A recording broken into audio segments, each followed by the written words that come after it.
အမျိုးသမီးငယ်တဦးဟာမှန်ကိုကြည့်ရင်နှုတ်ရည်တွေကိုမတော်တဆပန်းထုတ်မိသွားရာကနေပတ်စံရှာနိုင်မဲ့နီလန်တစ်ခုကိုစိတ်ကူးရရှိသွားခဲ့ပါတယ်။သူမရဲ့ကလေးလေးအိပ်ပျော်နေတဲ့အချိန်မှာပဲသူမဟာလူကြီး website တစ်ခုကိုတိတ်တဆိတ်ဖွင့်ကြည့်လိုက်ပါတယ်။ထို site ထဲမှာအမျိုးသမီးတွေရဲ့ဆွဲဆောင်မှုရှိတဲ့ဓာတ်ပုံတွေနဲ့အတူဈေးနှုန်းတွေကိုပါရှင်းရှင်းလင်းလင်းဖော်ပြထားတာကိုတွေ့ရပါတယ်။သူတို့နဲ့စကားပြောဖို့အတွက်ဒေါ်လာ10 ကဏ္ဍလောက်ကုန်ကျပြီးစင်ဆာမဖြတ်ထားတဲ့ကြည်လင်ပြတ်သားတဲ့ဓာတ်ပုံတွေကိုကြည့်ရှုဖို့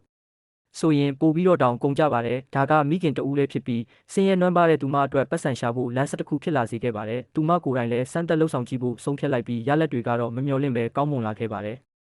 မာဂိုဟာအသက်18နှစ်အရွယ်ကောလိပ်ကျောင်းသူတဦးဖြစ်ပါတယ်။သူမဟာစာပေတင်ကြားတဲ့အတန်းထဲမှာထူးချွန်တဲ့အရေးချင်းကိုပြသနိုင်ခဲ့ပါတယ်။ Professor Mike ကသူမကိုအတန်းဆင်းပြီးနောက်မှာကြံခဲ့ဖို့ပြောကြားခဲ့ပါတယ်။သူကသူမရဲ့ကြိုးစားအားထုတ်မှုကိုချီးကျူးသလိုလိုဟန်ဆောင်နေပေမဲ့သူ့မှာမယိုးသားတဲ့ရည်ရွယ်ချက်တွေရှိနေခဲ့ပါတယ်။အသက်ကြီးပြီးလုတ်ပိုင်ခွင့်အာဏာရှိတဲ့အမျိုးသားတဦးစီကနေရရှိတဲ့ဒီလိုချီးကျူးအတိမတ်ပြုမှုတွေကဖခင်မရှိဘဲကြီးပြင်းလာရတဲ့မာဂိုအတွက်စိတ်ထဲမှာထိခိုက်ခံစားရစေပါတယ်။ကြ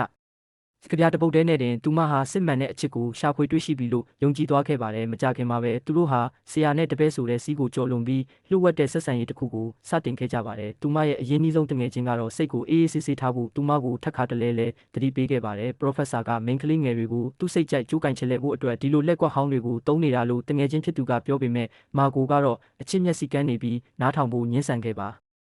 မကြခင်မှာပဲမာဂိုဟာစားတောက်ဆိုင်မှာအလုပ်လုပ်နေတော့ပြင်းထန်တဲ့ပြုတ်အန်ခြင်းစိတ်ကိုခံစားလာရပါတယ်။ဆိုင်မန်နေဂျာဖြစ်သူကကိုဝင်ရှိမရှိစစ်ဆေးကြည့်ဖို့အကြံပြုခဲ့ပါတယ်။စစ်ဆေးမှု၃ကြိမ်စလုံးမှာကိုဝင်ရှိနေကြောင်းအပေါင်းလက္ခဏာပြသနေခဲ့ပါတယ်။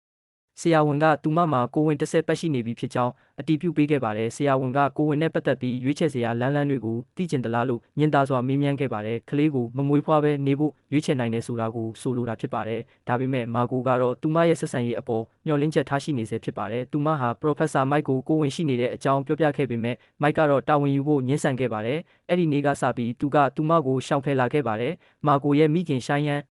ကဒီသတင်းကိုကြားသိရတဲ့အခါမှာအလွန်ဒေါသထွက်သွားခဲ့ပါတယ်။ရှိုင်းယန်ကိုယ်တိုင်လည်းမိခင်တဦးလည်းဖြစ်ရုန်းကန်ခဲ့ရသူဖြစ်လို့ဒီလိုဘဝရဲ့အခက်အခဲတွေကိုကောင်းကောင်းကြီးသိနေတာကြောင့်ဖြစ်ပါတယ်။သူမကမာဂိုကိုသူမရဲ့ခြေရာအတိုင်းမလိုက်ဖို့တောင်းပန်ခဲ့ပါတယ်။မာဂိုအနေနဲ့သူမရဲ့တောက်ပနိုင်တဲ့အနာဂတ်ကိုဖျက်ဆီးပစ်တာမျိုးမဖြစ်စေချင်ပါဘူး။ဒါပေမဲ့မာဂိုကတော့ခေါင်းမာပြီးပုံကံလိုစိတ်ပြင်းထန်နေတာကလေးကိုမွေးဖွားဖို့ပဲဆုံးဖြတ်လိုက်ပါတယ်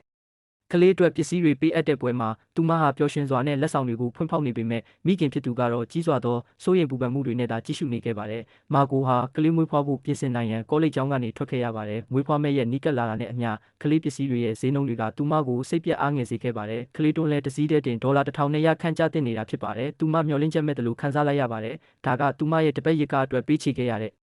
ပမာဏထက်တောင်ပိုများနေလို့ဖြစ်ပါတယ်။အဲ့ဒီပစ္စည်းကိုမဝယ်နိုင်တာကြောင့်သူမဟာကလေးဘဝကလှည့်ကွက်တစ်ခုကိုအသုံးပြုခဲ့ပါတယ်။သူမဟာဂုံတိုက်ရဲ့ကျမ်းပြင်ပေါ်မှာလှည့်ချလိုက်ပြီးမိခင်ဖြစ်သူကိုဝယ်ပေးအောင်အတင်းကျပ်လှုပ်ဆောင်ခဲ့ပါတယ်။ရှိုင်းယန်ကအလွန်စိတ်ဆိုးသွားခဲ့ပေမဲ့နောက်ဆုံးမှာတော့အလျှော့ပေးကတွန်းလဲကိုဝယ်ပေးလိုက်ပါတယ်။သူတို့တွန်းလဲအစ်စ်ကိုကပါကင်စီတွန်းလာတဲ့အချိန်မှာမာဂိုဟာရင်းနှီးနေတဲ့ကြောပြင်တစ်ခုကိုလှမ်းမြင်လိုက်ရပါတယ်။အဲ့ဒါကတော့သူမကိုဝင်ရှိအောင်လုပ်ခဲ့တဲ့ Professor Mike ပဲဖြစ်ပါတယ်။သူကသူ့ရဲ့ဇနီးကလေးတွေနဲ့အတူရှိနေတာဖြစ်ပါတယ်။မာဂိုရဲ့ရင်ထဲမှာမျိုးသိပ်ထားခဲ့ရတဲ့ဒေါသတွေအလုံးပေါက်ကွဲထွက်လာခဲ့ပါတယ်။သူမကမိခင်ဖြစ်သူကိုတွန်းလဲကိုအဝေးသို့တွန်းသွားဖို့ပြောလိုက်ပြီးအသက်ပြင်းပြင်းရှူကမိုက်ရဲ့မိသားစုရှိရာစီသို့တက်တက်ရှောက်လန်းသွားခဲ့ပါတော့တယ်။